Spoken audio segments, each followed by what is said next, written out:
I didn't come back because I wanted to. I came back because my father was dead. The town looked smaller than I remembered. Same cracked roads, same quiet buildings, same memories I buried 10 years ago. I told myself one thing while stepping off the bus. I won't see him. That was the lie. The church smelled like old wood and cold air. People whispered my name when I walked in. Is that him? He's back. I thought he left for good. I kept my eyes forward. Didn't greet anyone. Didn't stop. Then I felt it. That familiar pressure in my chest. The kind that doesn't come from grief. I looked up, and there he was, standing at the back of the church. Black suit, calm face, older, broader shoulders, and wearing a wedding ring. My breath caught. 10 years. 10 damn years. And my body still reacted like I never left. Our eyes met. For half a second, the world went silent. He didn't smile, didn't move, but his eyes softened, like he'd been waiting. I sat in the front row. My hands shook the entire service. I couldn't hear the pastor, couldn't focus on the prayers. All I could think was, why is he here?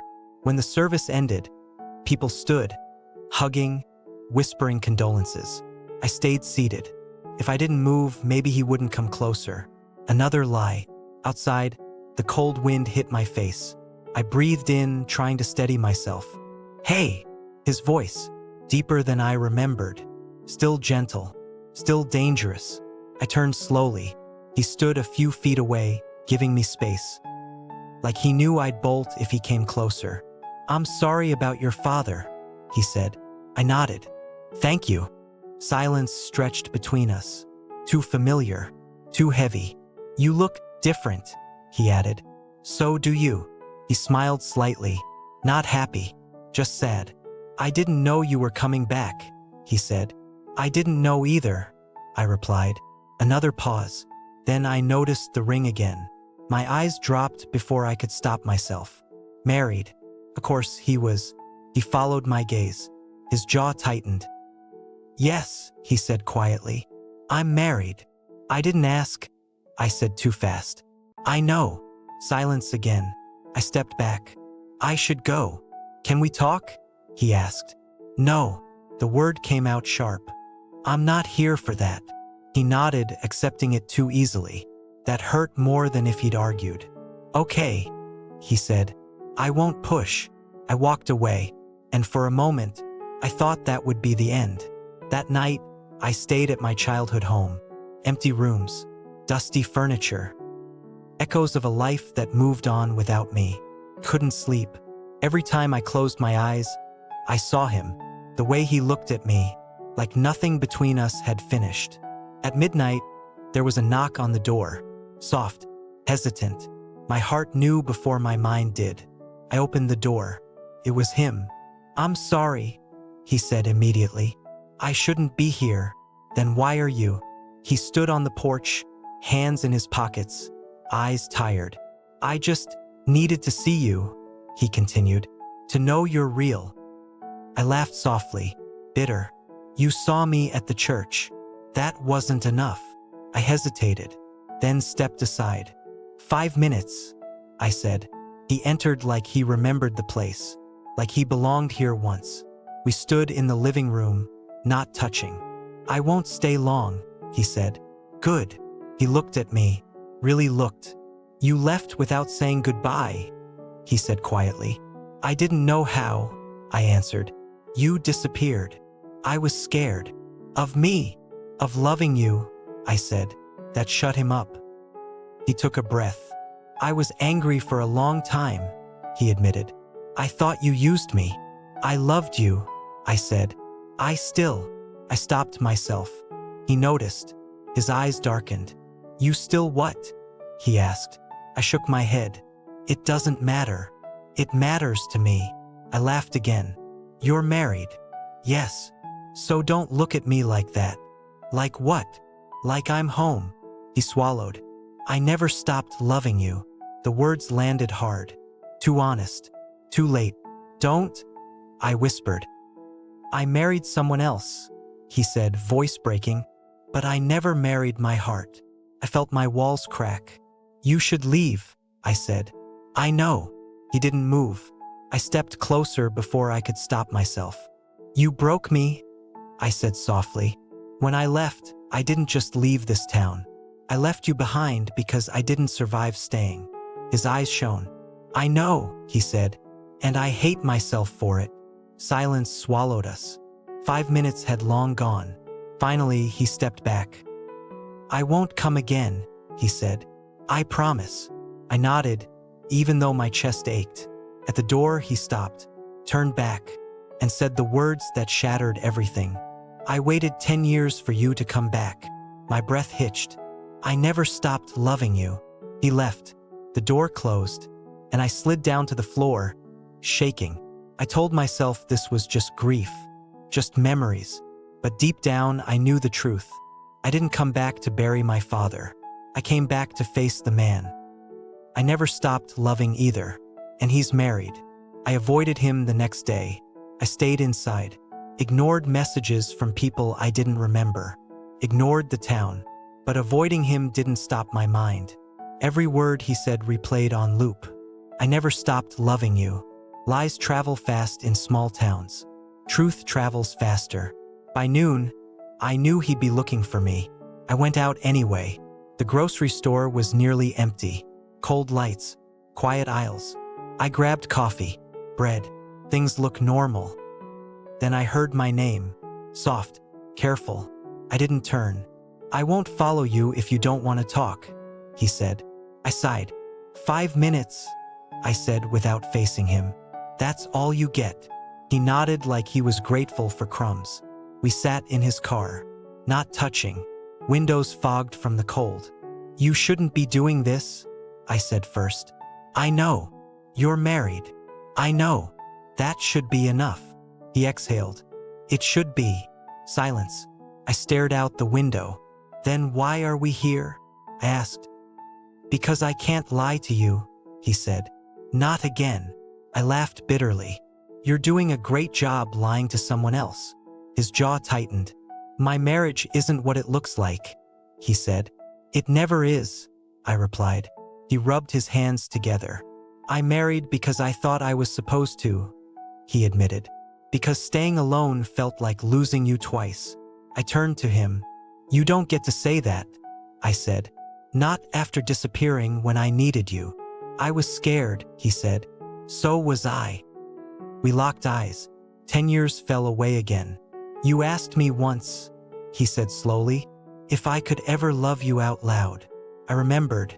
I swallowed. You said no. I was wrong. My heart pounded. Don't rewrite the past, I warned. I'm not, he said. I'm trying to survive it. I looked at the ring. It burned.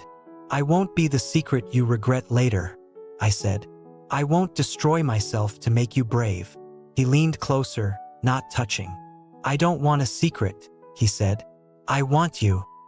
I shook my head. You already chose someone else. I opened the car door. I'm done, I said. Don't look for me again. I stepped out. Cold air hit my lungs. I walked fast, didn't look back. If I did, I'd stay. That evening, I packed my father's things. Old photos, letters, a watch. My phone buzzed. One message. Him. If I choose you, will you stay this time? I stared at the screen. My hands trembled. I typed. Deleted. Typed again. Deleted. I didn't answer. Later that night, rain started falling. Hard, loud, unforgiving. There was another knock. I already knew. I opened the door. He stood there, soaked, eyes desperate. I'm not asking you to fix me, he said. I'm asking you not to run. You're married, I whispered. For now, he said. My chest tightened. That's not an answer. It's the truth. He stepped closer, not touching, but close enough that I could feel his warmth. I love you, he said. Not quietly, not safely. I love you like it's killing me. Tears burned my eyes. And if I choose you, he continued, I lose everything. I swallowed hard. I took a breath and said the only thing I could then choose. He froze. Rain poured behind him. Thunder cracked the sky. He didn't answer me that night. No call, no message. The rain stopped. The silence stayed. I told myself that meant he'd chosen his marriage. I should have felt relieved. I didn't. 2 days passed. I kept busy, sorting papers, meeting a lawyer, pretending grief was the only reason my chest hurt. Then the power went out. The whole street went dark. I lit candles, sat alone in the living room. That's when I heard a knock. Not urgent, not desperate, careful. I opened the door. It was him. Dry this time. Calm. Too calm. "I'm not here to stay," he said. "I just need to talk." I hesitated, then stepped aside. The candles cast shadows on the walls. Everything felt unreal. He stood near the doorway, keeping a distance. "I told her," he said. My breath caught. "Told her what?" I asked. "The truth," he replied. "About you. About us." My heart pounded. "And," I whispered. "She didn't scream," he said. "She didn't cry. That scared me more. She just watched me," he continued, "and asked if I was already gone." I sat down. My legs felt weak. "What did you say?" I asked. "I didn't answer," he admitted, "because if I did, it would have ended everything." I looked up at him. "Then why are you here?" He met my eyes. "Because I couldn't stay there pretending you don't exist." Silence pressed in. The candle flickered. He stepped closer, slow, careful, like approaching something fragile. "I still remember the night you left," he said. "You stood right where you're standing now." "I was shaking," I said. "I saw," he replied. "And I did nothing." Pain sharpened his voice. "I won't do that again." My throat tightened. "You're standing in my house," I said, "knowing exactly what you're doing to me." "Yes," he said softly, "and it's tearing me apart." We were too close now. I could smell his cologne. Familiar, dangerous. My fingers twitched. He noticed. "Say the word," he whispered, "and I'll leave." I didn't speak. He lifted his hand, stopped inches from my face, not touching, waiting. I leaned forward before I could stop myself. Our foreheads touched. My breath hitched. "This is a mistake," I whispered. "I know," he said. We almost kissed. Almost. The moment stretched. Then footsteps. A shadow crossed the window. I pulled back sharply. Someone was outside. The door opened. Her voice filled the room. "Why is it dark?" she asked. My heart slammed into my ribs. He turned slowly. She stood in the doorway, his spouse. Her eyes moved from the candles, to me, to the space between us. Everything she needed to know was there. Silence screamed. "I see," she said quietly. I stepped back. "This isn't what it looks like," he started. She raised her hand. "Don't," she said. "Just don't." She looked at me, not angry, wounded. "How long?" she asked. I swallowed. 10 years, I said. Her breath caught. She nodded once, then turned to him.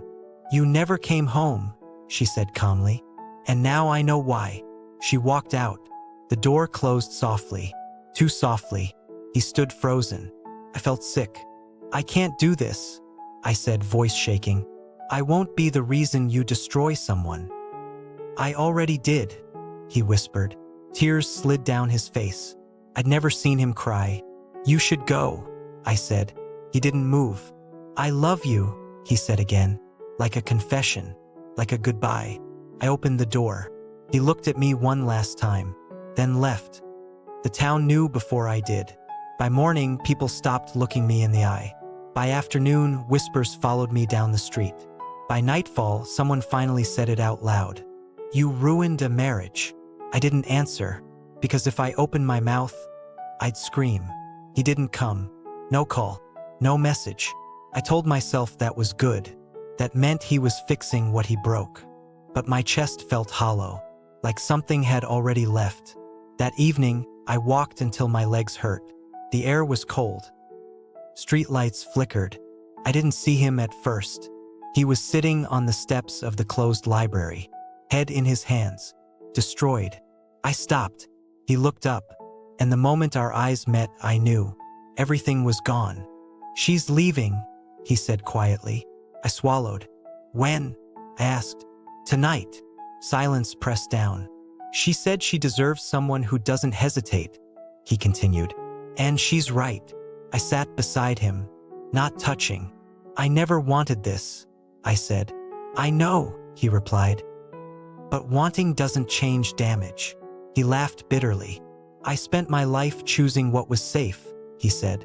"And now I've lost everything." I closed my eyes. "Then don't choose me," I whispered. "Choose peace." He turned to me. "Peace was never an option," he said. "Not after you." He stood suddenly, started pacing. "I tried to let you go," he said. "I married someone else, built a life that looked right." He stopped in front of me, and I still woke up thinking about you. My chest tightened. "I'm tired of living halfway," he said. "I'm tired of pretending." I stood too. My voice shook. "And I'm tired of being the thing you're brave about too late." He froze. Pain flashed across his face. "You think I don't know that?" he asked. "You think I don't hate myself for it?" Tears filled his eyes. "I lost you once," he said. "I won't survive losing you again." I stepped back. "If you choose me," I said slowly, "you'll be judged. You'll be blamed. You'll lose people." "I already did. You'll never be forgiven by some. I don't need them. You'll carry guilt forever." He didn't hesitate. "I already do." Silence. Wind passed between us. He reached for my hand. Stopped. Waiting. I didn't pull away. "I don't want to be your escape," I said. "I want to be your choice." He looked straight at me. "You are." My heart slammed. "No hiding," I warned. "No half-truths. Never again. No running. Not this time." Footsteps echoed behind us. Someone from town passed by, stared openly. I felt the weight of it, the cost. He tightened his jaw.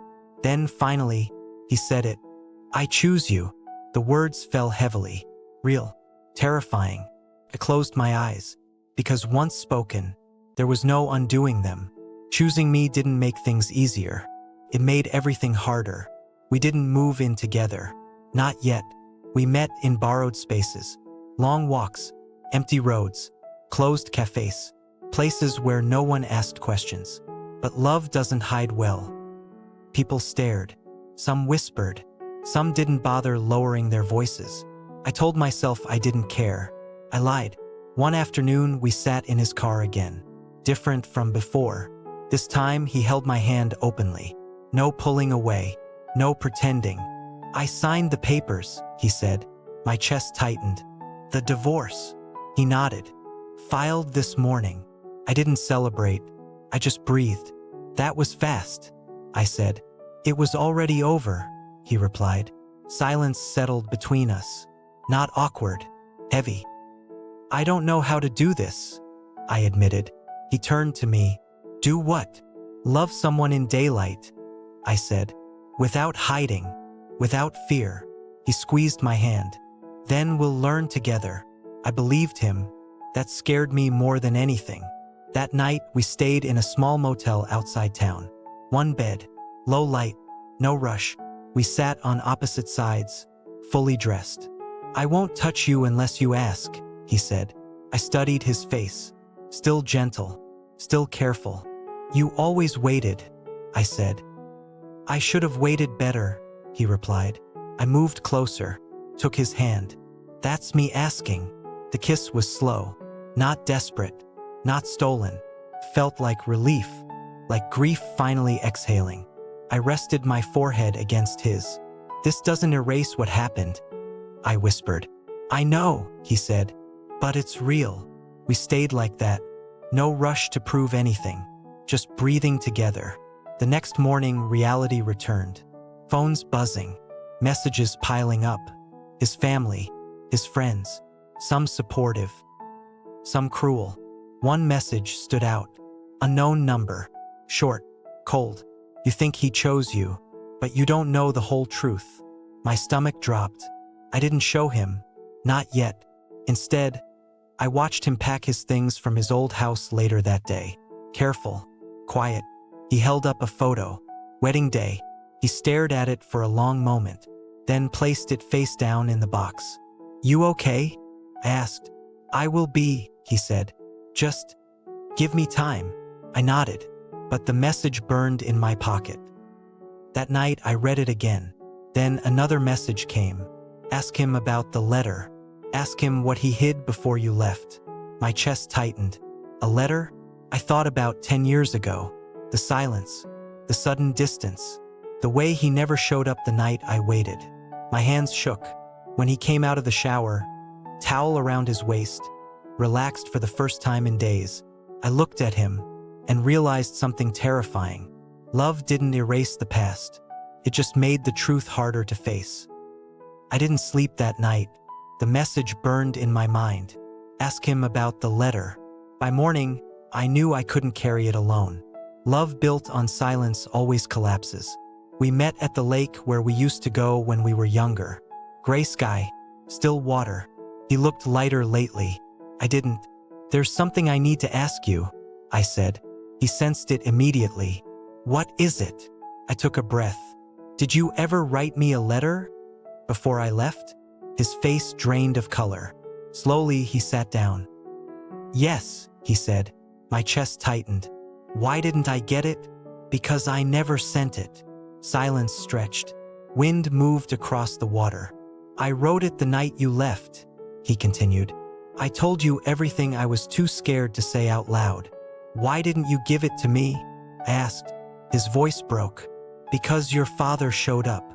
My heart stopped. "What?" "He came to my place," he said quietly. "He told me you were leaving for good." I shook my head. "He told me you'd move on," he said. "That loving me would ruin your life." Tears burned my eyes. "He asked me to let you go." I felt the ground shift. "So you just agreed?" I whispered. "No," he said quickly. "I tore the letter apart." My chest ached. "But I didn't fight hard enough," he admitted. "I thought letting you go was loving you." I laughed softly. "Broken." "My father never told me that," I said. "He told me you never cared enough to stay." His eyes filled. "He lied to both of us." We sat there, wrecked by the truth. 10 years lost. Not to lack of love, but fear. "I spent years hating you," I whispered, "for something you never did." "I spent years becoming someone safe," he replied, "because I thought love like ours was too dangerous." I turned to him. "And now," he met my eyes, "now I choose you, even if it's hard." I stood, held out my hand. "This time," I said, "we don't let anyone decide for us." He took it, firmer than before.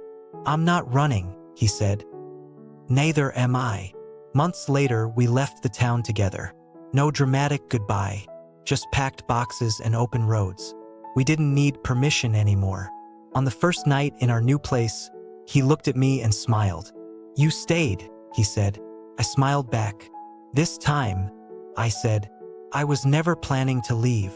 Love doesn't always arrive on time. Sometimes it comes back, after years of silence, to ask one question: "Are you brave enough now?" And this time, we were.